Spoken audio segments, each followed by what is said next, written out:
Donc, je m'adresse à tout le monde, c'est-à-dire parfois à des gens qui sont déjà très intéressés par la question, et en même temps peut-être quelqu'un qui n'en a jamais entendu parler, si c'est si c'est possible. On a rencontré, même si vous n'avez pas rencontré le mot wokisme, vous avez rencontré ce genre de problème déjà. Et il se pose pour le compte. Il peut se poser. Alors, il s'est peut-être déjà posé à vous, vous avez déjà eu des réactions comme ça, ou ça peut apparaître, et dans ce cas-là, c'est mieux d'en avoir déjà entendu parler. Voilà. Alors déjà,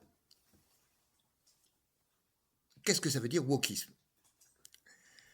Premièrement, rien que le mot, ça va pas. C'est polémique tout de suite, le wokisme. C'est un mot qui n'est utilisé que par les gens qui sont contre. Un peu comme racisme. Personne ne veut être woke ou wokiste. En tout cas, ces temps-ci. Parce qu'il y a eu une réaction. Ça a été revendiqué au début, mais maintenant, non. Donc déjà, le mot n'est pas neutre. Mais ça correspond à un phénomène que vous avez rencontré, même sans l'appeler comme ça. Vous avez remarqué dans à propos du conte évidemment, mais par exemple dans des dessins animés qui adaptent des contes traditionnels ou des nouvelles versions de contes ou d'histoires traditionnelles, et puis surtout dans des séries TV ou des films, des adaptations parfois, typiquement, alors ce qui se remarque beaucoup, c'est Tolkien, moi je suis assez fan de Tolkien, il y a des elfes qui sont ethniquement africains. Tolkien, quand on le connaît un peu, ça n'aurait pas du tout été son truc, hein. Vous avez les séries britanniques qui se passent à des époques très anciennes, élisabéthaines. Vous avez des duchesses aussi qui sont d'ethnie africaine. Ça peut se comprendre, ça peut s'expliquer, on va en parler, mais ça peut aussi faire polémique. Et on peut même se demander, vous allez voir que c'est même ça le problème, est-ce que c'est pas fait pour faire polémique? Au minimum, normalement, vous avez suivi ou entendu parler de la cérémonie d'ouverture des Jeux Olympiques. Alors, il n'y avait que deux cas possibles, ce qui montre qu'on est dans un mauvais problème. Mais heureusement, c'est le travail des philosophes, ça, débrouiller les mauvais problèmes. Ou bien on trouve qu'elle est trop woke, ou bien on trouve qu'elle est très bien, ou bien on trouve qu'elle est trop woke, la cérémonie d'ouverture des Jeux Olympiques, pour des tas de raisons, sur tous les critères qu'on va voir, ou bien on est réactionnaire, traditionnaliste, attardé, inculte, enfin, et pire, éventuellement. Mais ça va pas. S'il faut être ou woke ou réactionnaire, c'est que le problème est mal posé. Donc il faut regarder les choses de plus près. Donc, qu'on ait rencontré le problème ou pas, c'est mieux d'en avoir entendu parler. Moi, je vais vous donner, déjà, j'ai proposé un titre qui est clair. Self-défense contre le wokisme à l'usage des compteuses et compteurs. Self-défense contre le wokisme à l'usage des compteuses et compteurs. Au moins, la position est claire. Et je vais défendre l'idée que le wokisme, c'est une posture militante. Il y a deux choses, militants, il faut très bien ce que c'est les militants, et posture qui n'est pas très valorisante, je suis d'accord. Une posture militante qui agit pour censurer, ou au minimum dominer, soumettre, contrôler la culture, toute la culture. À l'université, c'est une catastrophe. Dans d'autres domaines aussi. Aux États-Unis, c'est beaucoup plus grave que chez nous, et je vais pas mal parler de ce qui se passe aux États-Unis. Au nom, censuré, contrôlé, au nom d'une prétendue, c'est pas gentil, supériorité morale. Il y aurait une supériorité morale qui permet à certains individus plus conscients, plus éclairés que d'autres de dire ce qu'on peut dire et ce qu'on ne peut pas dire et d'imposer des quotas, par exemple, ou des choses comme ça. Donc c'est ce phénomène-là qui est très général, le, le wokisme. Alors, le vocabulaire est très important. Il y a des mots-clés dans le wokisme et qui ont, comme dans toutes les idéologies, un effet magique. Déjà, que veut dire le mot woke lui-même? W-O-K-E, ça vient de l'anglais, ça veut dire éveillé. Bon, c'est un peu compliqué linguistiquement, je ne vous inflige pas ça, de la racine wake, éveillé. Éveillé au sens de réveiller, en fait. Ça veut dire devenu conscient, ayant pris conscience d'eux. Au sens de sensibiliser, et peut-être on va voir, peut-être même ultra sensible. Sensibiliser, c'est un mot assez woke. Sensibiliser à quoi? Ben, à des réalités qui jusque-là étaient invisibles alors qu'elles sont, c'est un deuxième mot woke, systémiques. Injustice systémique, par exemple. Systémique, ça veut dire ça fait partie du système, c'est devenu normal, donc on ne le remarque plus. Sauf les gens éveillés qui remarquent, eux, et agissent de manière militante pour faire prendre conscience aux autres, éventuellement, et rétablir la situation. Sinon, quelle sorte de réalité? Sensibiliser à quoi? Ben, à des inégalités. C'est la notion importante. Des injustices et, un mot très woke, des discriminations. Discriminer, ça veut dire éliminer, exclure. Trier, mais pour de mauvaises raisons, en fonction de préjugés. Un des mots-clés, toujours dans le vocabulaire qui est si important, c'est l'exclusion. Priorité aux exclus. Et le mot positif correspondant, c'est inclusif. Alors vous avez peut-être entendu parler de l'écriture inclusive. Il faut dire les étudiants niantes, les enseignants niantes. Qualité des discriminations contre lesquelles il faut être inclusif. Pas n'importe quelle inégalité. Prioritairement, il y a un peu d'ordre historique et un peu d'ordre d'importance. Les inégalités de genre. Alors vous avez forcément entendu parler de la théorie du genre. Le genre, c'est masculin ou féminin. Enfin non, autrefois, c'était ça. Aujourd'hui, c'est devenu plus compliqué. LGBTQIA+, vous regarderez sur Wikipédia tout ce que ça peut vouloir dire si vous voulez, ou on en parlera plus tard si ça vous intéresse. Le genre, c'est globalement une discrimination qui tend à exclure les femmes. Donc ça va rejoindre le féminisme, qui sera une source tout à fait valorisante. Ensuite, des inégalités de race. Tout le monde est d'accord pour dire le racisme, c'est mal. Au moins en théorie. Race, ça veut dire apparence ethnique. Mais il faut faire attention parce que ça peut s'étendre à la religion. Donc, ce qu'on appelle racisé, c'est un des mots du wokisme, vous l'avez peut-être déjà rencontré, les personnes racisées ou pas racisées, ça peut être prioritairement l'apparence physique, mais en fait la catégorie des exclusions couvertes par la race, ça couvre aussi la religion, pas toutes les religions, certaines. Ensuite, les discriminations économiques, sociales ou culturelles éventuellement, qui provoquent de l'exclusion. On peut parler par exemple de l'inégalité systémique, des discriminations systémiques dans l'éducation nationale selon la provenance sociale, par exemple, selon le milieu socio-culturel d'origine. Ça relève aussi des discriminations qui vont être combattues.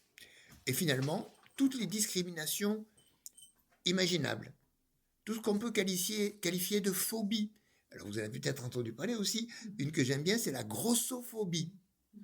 C'est le fait de exclure, discriminer les personnes en situation de surpoids. C'est la grossophobie, quand on est contre Et donc, il faut qu'il y ait des personnes en situation de surpoids. Et je fais attention de ne pas dire obèses et encore moins gros. Des personnes en situation de. C'est une façon de parler qui protège contre le wokisme. Et donc, par exemple, par rapport à ce que je disais tout à l'heure, on peut dire systématiquement une personne en situation d'étudiant. Parce qu'on nous demande une personne en situation d'étudiant, une personne en situation d'enseignant. Parce qu'on nous demande de faire très attention à ne pas mégenrer. Mégenrer, ça veut dire se tromper de genre. Et comme certaines personnes en situation d'enseignant ou d'étudiant, surtout d'étudiants, changent de genre pendant l'année, il est très important de les appeler par le bon prénom, éventuellement le bon genre, et éventuellement pas du tout, en utilisant des formules neutres. Donc, le vocabulaire est très important. Sur les inégalités de genre, l'extension des inégalités qui, à la base, étaient ethniques et raciales, ça s'est développé. Les inégalités sociales aussi, jusqu'à sans limite. La grossophobie. Le point suivant, après le sens du mot, c'est de se demander d'où vient le mouvement et en fait d'où il tient sa légitimité. Parce que sa légitimité, c'est son origine, largement. Il vit de son origine, de sa légitimité d'origine. La racine profonde de ce mouvement, c'est au XIXe siècle, les théories de la résistance civile.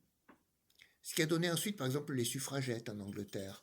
Mais la résistance civile, c'était d'abord aux États-Unis, avec un philosophe américain qui n'est pas assez connu en France, qui s'appelle Thoreau, T-H-O-R-E-A-U. Vous aurez, en même temps que la vidéo, les références des livres et des auteurs auxquels je fais allusion. Donc, c'est Thoreau qui a écrit un traité de la désobéissance civile. Il s'opposait à l'esclavage. Parenthèse, dans l'état où il était et où il est resté, le Massachusetts, ce n'était pas un état esclavagiste. Il n'y avait pas d'esclaves. Mais il a quand même été militant. Il refusait de payer aussi un impôt. Il a refusé de payer un impôt local.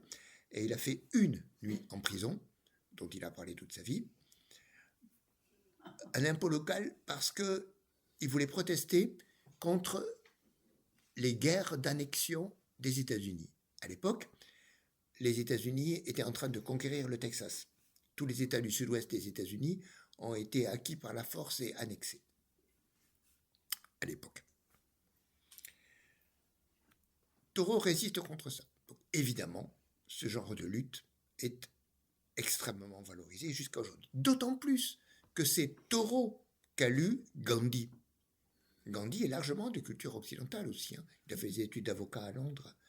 Et il a découvert les mouvements végétariens, les mouvements pacifistes, et il a découvert en particulier les théories de la désobéissance civile dans Thoreau. Et aussi Martin Luther King, pour prendre les plus valorisants. Donc, on est dans un mouvement qui hérite de Thoreau, ça n'intéressera pas grand monde, mais de Gandhi et de Martin Luther King, ça ne peut que faire l'unanimité, c'est forcément légitime. Mais il n'y a pas que ça. Il y a aussi le féminisme dont j'ai déjà parlé. Et un des grands thèmes du wokisme, celui qui marche le plus en fait, plus facile à aborder, c'est la lutte contre le patriarcat. Le mot patriarcat est typique des comportements woke, des attitudes woke, contester que le pouvoir soit aux hommes et qu'il soit plus difficile pour les femmes d'accéder au pouvoir. Donc, une sorte de consensus à cause de cette origine et à cause d'un succès modèle, qui est vraiment le modèle de réussite du wokisme. C'est le mouvement MeToo. Vous savez, avec le hashtag dièse de Twitter, le mouvement MeToo, qui a dénoncé les abus sexuels dans le milieu du cinéma, mais ensuite, finalement, dans tous les milieux, dans les entreprises, etc., avec une technique de dénonciation via les réseaux sociaux qui ensuite sont reprises, les dénonciations par la presse, et ensuite éventuellement des mouvements de boycott, de protestation, etc., qui est le modèle du fonctionnement woke, le modèle de donneur d'alerte et de, après une alerte, agrégation de militants et action qui diffuse avec toute la puissance d'Internet et surtout des réseaux sociaux. Donc, en un sens, un consensus qui valorise, mais je vais défendre l'idée que ça a créé, je vais défendre l'idée d'un retournement en fait. Ça a créé ce consensus bien-pensant, justement une bien-pensance, et qui est en fait une bien-pensance contestataire. Je propose cette catégorie, la bien-pensance contestataire. Pour être bien-pensant, il faut être contestataire. Et donc finalement, la fameuse cérémonie d'ouverture des Jeux Olympiques, en étant aussi provocatrice, c'est parce qu'elle était dans la bien-pensance. La bien-pensance, ce qui fait consensus, ce qui fait bien, ce qui est valorisé, ça n'est pas du côté traditionnaliste ou ce que vous voulez, c'est du côté woke. On a installé une bien-pensance contestataire. D'autres éléments expliquent l'origine et la réussite. C'est un mouvement intellectuel.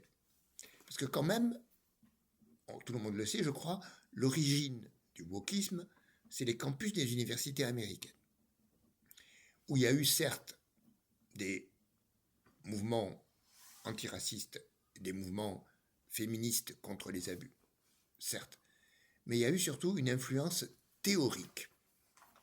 Alors on pourrait être fier parce que cette influence théorique, les Américains l'appellent la French Theory.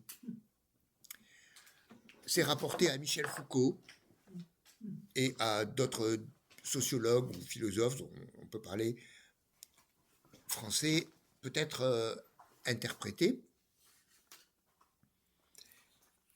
mais qui ont conduit, je réduis à une seule notion, à diffuser partout dans les sciences humaines, d'abord aux États-Unis et ensuite partout dans le monde, un relativisme. Pour réduire en un seul mot, ce sera le mot relativisme. Tout est relatif.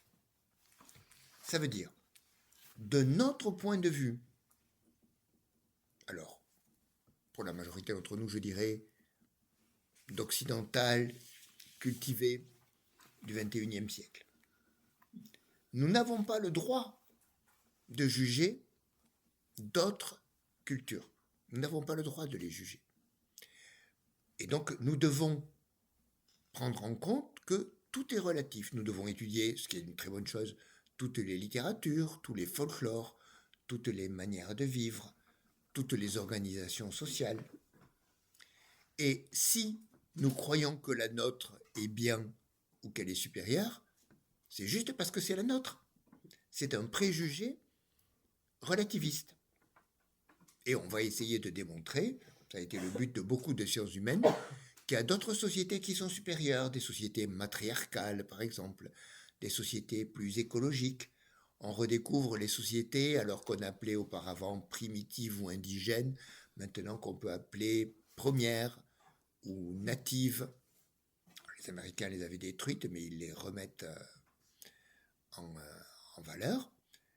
Parfois, on les fantasme. Il y a des travaux sur des îles du Pacifique où il y aurait une totale liberté sexuelle et une totale non-violence, etc. Mais ils sont idéologiquement très satisfaisants, mais factuellement très contestés.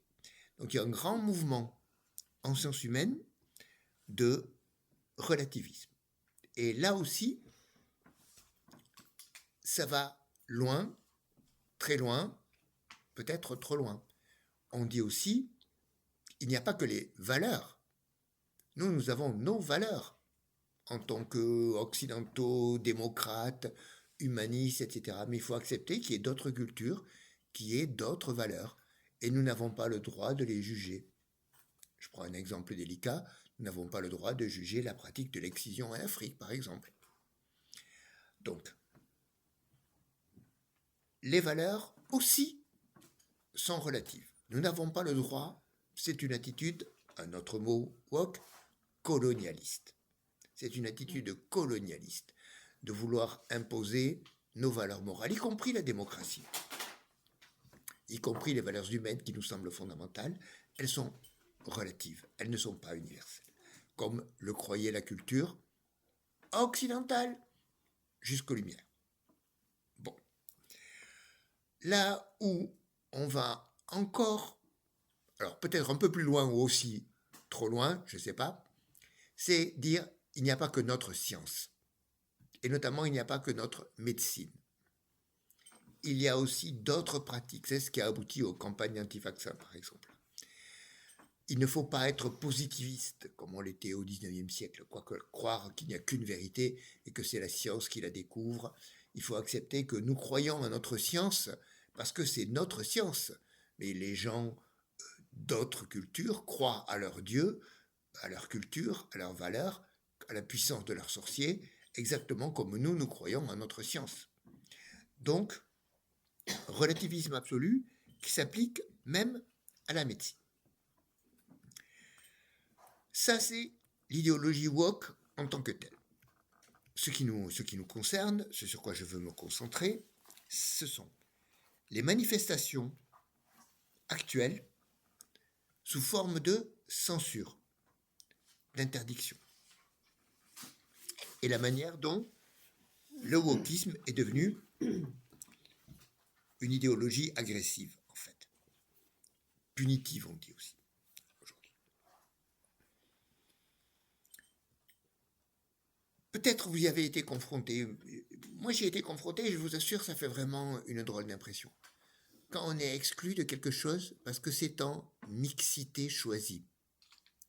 Mixité choisie, c'est un terme typiquement woke, qui veut dire, par exemple, que des femmes, ou que des personnes racisées. Alors, par exemple, ça peut être aussi que des femmes racisées, pour parler de leur discrimination. Et une femme blanche qui jouit du privilège blanc, même si elle a été victime, ne peut pas participer à ce groupe. Il y a beaucoup de groupes comme ça, en mixité choisie, que pour des personnes non hétérosexuelles, par exemple, on va dire, ou quelque chose comme ça. Ça, c'est une exclusion. On est bien dans un renversement là.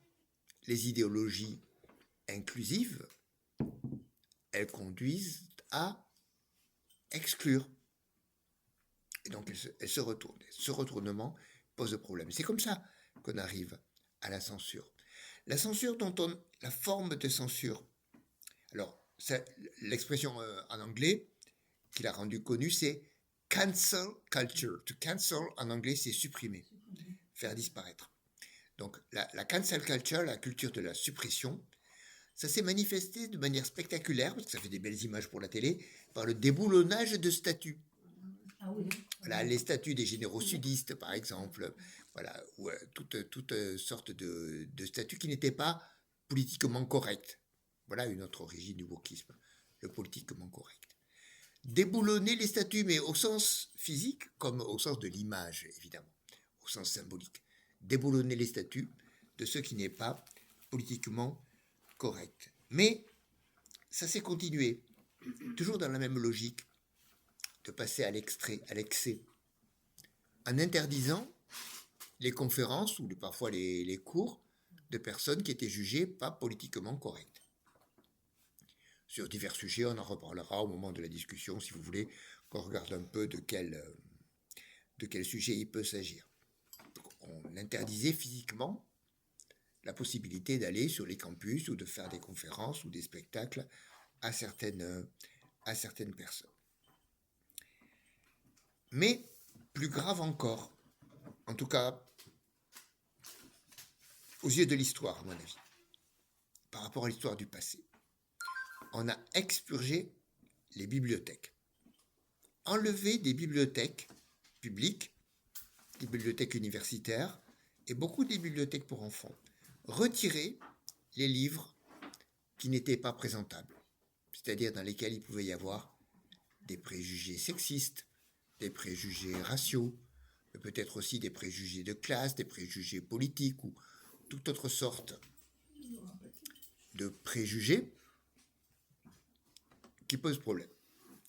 Et ça s'est beaucoup manifesté aux États-Unis et au Canada. On a brûlé des livres. On sortait les livres, les militants sortaient les livres des bibliothèques et ils les brûlaient. Là, on est obligé d'évoquer deux choses. Hein? Ça évoque le nazisme et ça évoque l'Inquisition. Donc des religions, on va dire des idéologies religieuses totalitaires. Un livre récent s'appelle La religion woke. L'idée de base, donc, dont je pars, c'est que le wokisme est une idéologie agressive, comparable aux pires idéologies politico-religieuses, et souvent d'ailleurs avec des systèmes d'alliance. Donc là, on tendrait à être pessimiste. Il y a une notion qui permet de retrouver le moral, à mon avis. On va continuer, sinon je ne tiendrai pas mon timing. C'est la notion de contre-productivité. Le renversement dont je parlais là, dont j'ai pris quelques exemples, en fait, il donne naissance à un phénomène un petit peu compliqué, mais que tout le monde peut comprendre. La contre-productivité, c'est-à-dire vous transmettez le message contraire à ce que vous voulez transmettre. Dans la vie courante, par exemple, quelqu'un qui crie « Je ne suis pas énervé, non, je ne suis pas du tout en colère !» Il transmet exactement le message contraire. Mais c'est très fréquent. Par exemple, dans certains cas, certaines entreprises qui affirment leur vertu écologique, elles attirent l'attention. Certains politiciens qui affirment quelque chose, en fait, tout le monde comprend le contraire. C'est quasiment comme si on disait le contraire. C'est un vrai problème, la contre-productivité de la communication. Souvent, on essaie de communiquer quelque chose. Je suis quelqu'un d'honnête, vous dit un artisan. Moi, je suis quelqu'un d'honnête, vous dit un artisan. Ben, il y a pas, oui, en fait, il communique pas forcément ce qu'il veut communiquer. Donc, la contre-productivité de l'idéologie woke, c'est ce qui va permettre d'échapper aux idéologies. C'est que, heureusement, elles vont trop loin et elles se retournent. Par exemple, vous n'êtes pas obligé d'être d'accord avec mes exemples, un antiracisme outrancier qui produit en fait de l'exclusion. Ça produit un retour de flamme raciste. Un féminisme outrancier, très agressif, ben ça peut produire, c'est ce qui a produit le masculinisme. Il y a des mouvements masculinistes qui marchent très bien. Et le meilleur exemple, je suis désolé de parler de politique, mais pas de politique française, c'est l'élection de Donald Trump. J'ai beaucoup de contacts avec mes collègues américains qui, pendant longtemps, n'avaient que ça comme sujet de conversation. Comment ça se fait qu'il ait été élu et surtout réélu? Eh bien, si vous vous intéressez un peu à ça, je vois que c'est le cas de certains d'entre vous, il a fait que dire qu'il allait mettre fin au délire de la transsexualité. Et si vous connaissez un peu le contexte américain, il y a vraiment une pression dans les écoles pour dire « Tu es bien sûr que tu veux être un petit garçon parce que c'est pas pourquoi tu joues aux voitures, t'es pas obligé, etc. etc. » Que tu veux t'habiller comme ça, que tu veux faire ce, etc. Trump a juste dit ça, mettre fin à tous ces abus, et il a convaincu une majorité. Et même si vous voulez entrer un petit peu dans le détail, il a fait très très mal quand il a dit, avec la brutalité qui le caractérise, que son adversaire Kamala Harris n'était là que parce qu'elle était une femme et qu'elle était racisée. Et ça, c'est un coup mortel. Et là, c'est le renversement complet du wokisme. C'est-à-dire, ce qu'on voulait être de l'inclusion, ça produit de l'exclusion, et une exclusion très efficace. Et si on ne le comprend pas, c'est qu'on n'a pas compris la contre-productivité. Il faut absolument comprendre la contre-productivité. Quand on veut censurer, quand on veut imposer, quand on veut contrôler, dans le monde actuel, on produit des effets de contre-productivité qui, dans certains cas, et je dirais moi souvent, sont plus puissants que l'effet direct qu'on voulait produire. Donc c'est notre chance. En France, ce qui a fait polémique, c'est un colloque qui a eu lieu à la Sorbonne, à l'époque de Jean-Michel Blanquer, enfin un colloque sur le wokisme qui a donné lieu à un livre qui s'appelle Face à l'obscurantisme woke, où il y a un groupe de spécialistes des sciences humaines qui contestent le wokisme. Et une histoire un peu compliquée, il y a eu des pressions sur l'éditeur pour pas que le livre soit publié, mais c'est comme d'habitude, quand un livre est interdit de publicité ou qu'on essaie de l'interdire, de ne pas en parler, ben, il marche. Ça a un effet contre-productif. Donc là, ça a été la même chose. La querelle du wokisme a été lancée par la volonté d'étouffer l'anti-wokisme. Donc, ce livre a été publié et le wokisme a donné lieu à un mouvement massivement contre-productif. Bon, personne ne va être accusé de wokisme aujourd'hui, c'est ce que je disais au début. Maintenant, intéressons-nous aux contes traditionnels. Alors, je vous ai amené un tout petit livre. Déjà, vous voyez, on ne peut pas faire plus petit comme livre. Hein.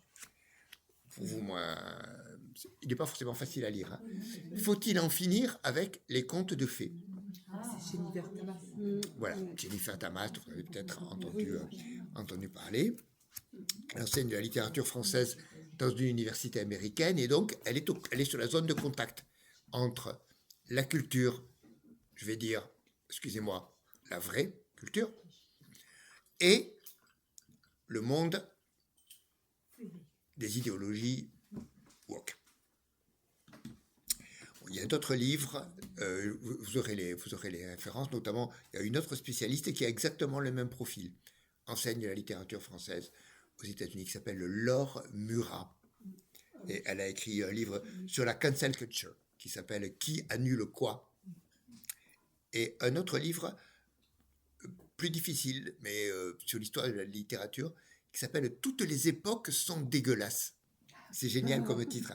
Toutes les époques sont dégueulasses. Ça veut dire, dès que vous lisez un roman, ben oui, c'est dominé par les hommes, il y a des injustices, il y a des puissants, il y a des méchants qui ne sont pas punis, etc., etc. Et si on veut enlever ça, il va peut-être pas rester grand-chose, ou il va rester rien. Excusez-moi, c'est un livre Comment? wokiste ou contre le wokisme?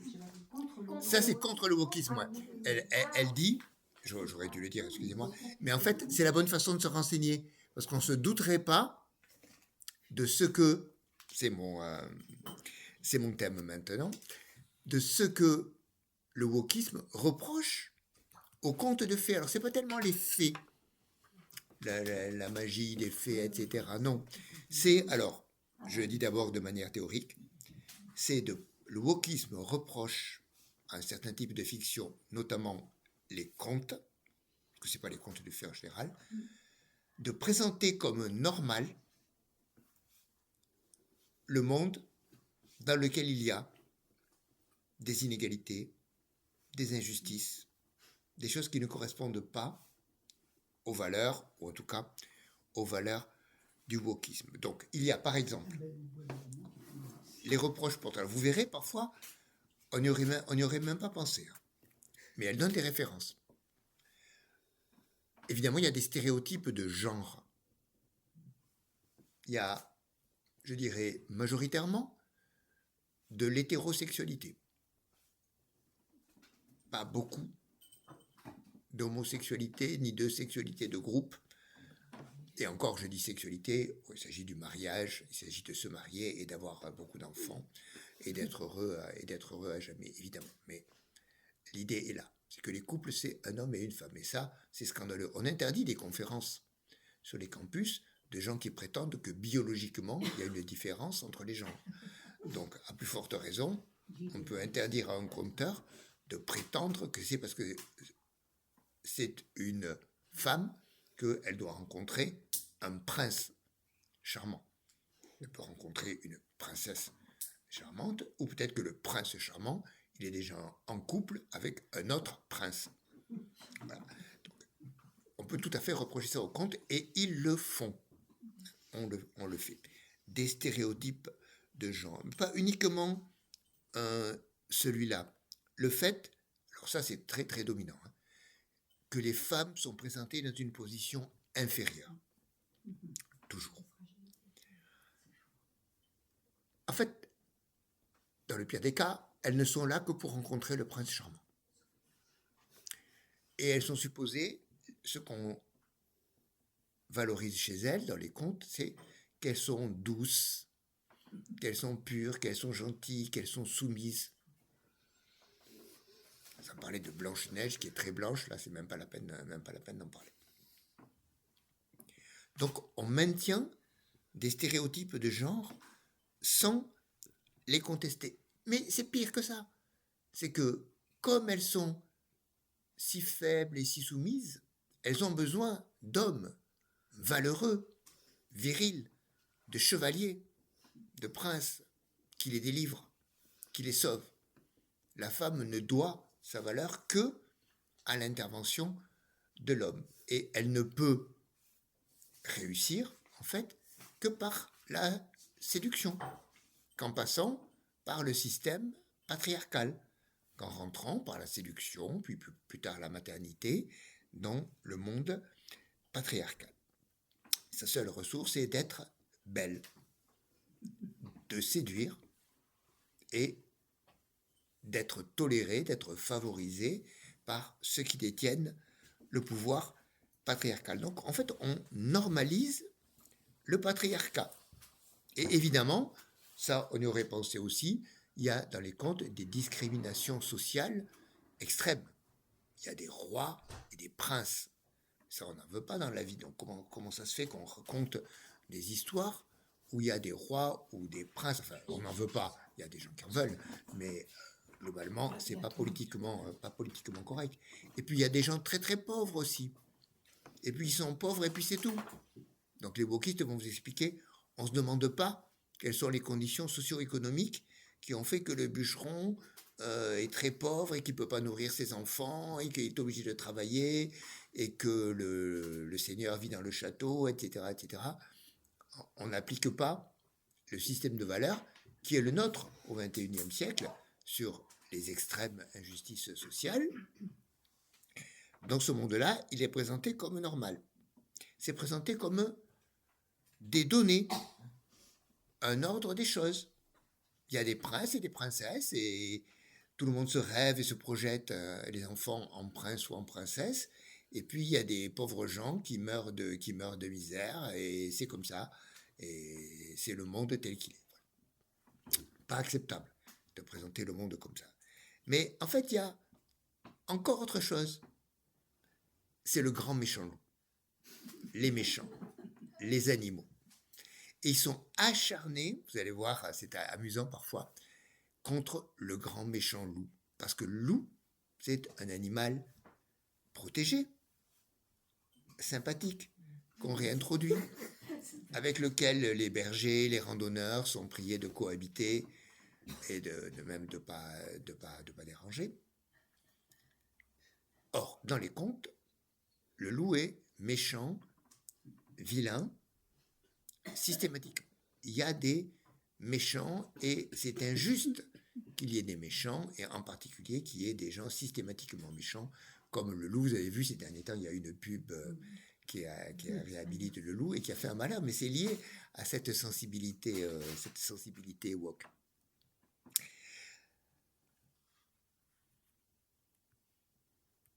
On a fait le tour de la question des problèmes, de tout ce qui peut être contesté. En fait, tout peut être contesté. Et on va s'intéresser, c'était le but, à qu'est-ce qu'on peut répondre. Déjà, est-ce qu'il faut répondre? Une des plus belles pensées de Confucius, c'est de dire le maître ne parlait pas avec les gens avec qui il ne sert à rien de parler. Donc, ça, c'est vraiment très puissant. Il y a des cas où c'est clairement pas la peine de discuter. Mais c'est quand même bien d'avoir, au moins pour sa propre réflexion, savoir assumer, je reviendrai sur ce verbe, savoir assumer ce qu'on propose comme contenu culturel. Et c'est ça que j'appelle, c'est mon sujet principal, des stratégies de self-défense. Alors, il y en a auxquelles vous avez forcément déjà pensé ou déjà utilisé et qui sont assez naturelles, parce que vous connaissez les contes. Et les gens qui vont tendre à critiquer les connaissent pas ou les connaissent pas bien. Dans les contes, il y a beaucoup de diversité, il y a beaucoup d'origines. Il y a parmi vous des spécialistes des contes orientaux, il y a beaucoup de contes africains, il y a des contes d'un peu toutes les cultures. Et ils ne sont pas forcément... Il faut faire attention, parce que dans le wokisme, il y a une parade contre ça. Ça s'appelle l'appropriation culturelle. C'est de dire, nous les occidentaux blancs cultivés, colonialistes, nous nous approprions la culture des autres et nous n'avons pas le droit. Donc il y a eu des discussions comme ça pour savoir si on avait le droit, quand on n'appartenait pas à un certain groupe culturel ou racial, d'enseigner la culture de ce groupe culturel ou racial. Sinon, c'est de l'appropriation culturelle. Et en fait, du colonialisme. Et donc, quand vous dites, oui, mais on raconte aussi des contes africains, des contes du Moyen-Orient, etc., on dira, mais oui, c'est parce que vous êtes colonialiste. Vous avez pillé leur culture et vous l'avez assaisonnée à votre propre système de valeurs, mais ça ne représente pas du tout le système de valeurs de ces cultures-là, qui sont les seules à pouvoir parler d'elles-mêmes. Vous n'avez pas le droit de parler au nom des autres cultures. Donc ça, c'est quand même embêtant. C'est en conflit avec la diversité. Mais il y en a dans le conte. Donc on pourrait déjà se défendre comme ça en disant il y a de la diversité, beaucoup de diversité, mais on risque une contre-attaque. D'autant plus que, j'avais dit tout à l'heure, il n'y a quand même pas beaucoup de contes sur les transsexuels, à ma connaissance, ou les thèmes les plus chauds du wokisme. Et dans les cas, alors elle étudie beaucoup, bon, je ne dois pas rentrer dans les détails, et puis vous pouvez le faire avec votre compétence, des contes comme Barbe Bleue, par exemple, sur les abus sexuels en l'occurrence. Et le wokisme a une façon de tourner les choses qui fait que le conte semble normaliser ces abus. Il ne donne pas les vraies solutions. Il n'en fait pas une vraie dénonciation. Il les présente comme des faits, dans du narratif, dans une histoire. Donc, c'est une stratégie, mais elle est limitée et en fait, elle n'est possible que si on peut discuter dans un contexte ouvert et bienveillant, où on va pouvoir donner des exemples, etc., et pas déclencher des contre-attaques. Et en général, quand on est confronté à une idéologie, on n'a pas affaire à un contexte ouvert et bienveillant. Donc, deux autres stratégies, celles que je vous propose et par lesquelles je vais conclure. Premièrement, refuser l'affrontement. Comprendre l'affrontement, refuser l'affrontement, refuser la confrontation. Comprendre que ce que cherche le wokisme, c'est la polémique, c'est à provoquer. Donc si on ne réagit pas à la provocation, ben, il peut se passer rien. Il ne se passera rien. Et si les contes ont été appréciés par l'auditoire, ben, la provocation, elle ne marche pas, elle intéresse personne. Alors qu'on va lui accorder de l'importance, c'est ce qui s'est passé en fait, en y résistant, en contre-argumentant. Donc c'est le b.a.-ba d'ailleurs de la self-défense, ne pas accepter le combat, ne pas accepter l'affrontement, ne pas réagir à la provocation. On peut le faire avec de l'humour, avec de l'ironie, en rajoutant, etc. Ah bon, alors comment vous raconteriez, vous, quelque chose comme ça. Et la deuxième stratégie, qui est la principale, c'est là que je voulais en arriver, c'est d'assumer la liberté de l'imaginaire. Le conte représente la liberté de l'imaginaire. Et la liberté de l'imaginaire, c'est un droit qu'on va assumer de pratiquer. C'est même pas une position de défense. Je ne dis pas défendre la liberté de l'imaginaire, juste l'assumer. Dire l'imaginaire est important et il faut qu'il soit libre. Alors, pas uniquement, ça c'est une ligne un peu faible sur cette stratégie, la culture générale, la transmission. Dire, mais quand même, c'est bien que tout le monde ait entendu parler du Petit Poucet, du Chaperon Rouge, etc., sache un peu de quoi on parle, ça fait partie de la culture commune. Bon, il y a une ligne plus intéressante à défendre. C'est que les humains vivent dans l'imaginaire. Les enfants en particulier, le conte s'adresse pas mal aux enfants. Les enfants vivent dans un imaginaire de guerre, souvent d'affrontements. Ils sont passionnés par les dinosaures, puis après par des dessins animés ou des choses qui sont quand même violentes, et surtout ensuite, adolescents, des jeux vidéo. Ils vivent dans un imaginaire. Alors, de manière simpliste, on peut imaginer que cet imaginaire les rend violents dans la vie, mais c'est ignorer la liberté de l'imaginaire. Et c'est ce que faisait la bonne société au XIXe siècle, en interdisant aux jeunes filles de lire des romans. C'est exactement le même geste. Parce qu'en lisant des romans, les jeunes filles vont s'imaginer des histoires d'amour passionnées, éventuellement tragiques, et elles ne vont pas accepter le mariage bien convenable arrangé par les parents. C'est la même chose qu'on fait. C'est censurer l'accès à l'imaginaire. Or, et notamment un grand philosophe français, Paul Ricoeur, mais beaucoup de psychologues, expliquent que l'être humain a besoin de l'imaginaire pour se fabriquer, et il a besoin de toutes sortes d'imaginaires. Un imaginaire dans lequel il y a des méchants. Les enfants sont très préoccupés par des méchants imaginaires. Que ce soit le loup, le fantôme ou autre chose dans notre culture, c'est pareil. Ça fait partie de l'apprentissage, de la peur, de l'apprentissage du fait de se faire réassurer par ses parents ou par d'autres. Et ça fait partie de la construction de la personnalité. Et notamment par l'intermédiaire des personnages. Ricoeur insiste beaucoup là-dessus. Nous nous construisons comme personnes en fonction de personnages.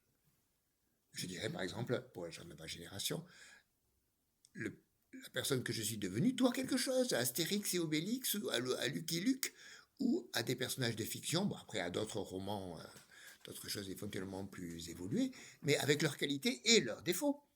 Dans des personnages, il y a ceux à qui on veut ressembler et ceux à qui on ne veut pas ressembler. Et c'est à ça que sert la liberté de l'imaginaire. La liberté de l'imaginaire ouvre, c'est ma conclusion, la liberté d'épanouissement de la personnalité. Déjà dans une communauté de référence, tout le monde connaît les personnages communs auxquels on se réfère, auxquels on veut ressembler ou pas ressembler. Mais surtout, la fréquentation, le fait d'être captivé, comme on l'est en vous écoutant, par la vie d'un personnage, l'aventure d'un personnage, comment il ou elle va s'en sortir, ça fait vivre dans l'imaginaire une expérience qui permet la construction de la personne. Et dernière phrase, le problème que pose le wokisme par rapport à la liberté de l'imaginaire, c'est qu'il veut censurer la liberté de construction des personnes. Je vous remercie de votre attention. Et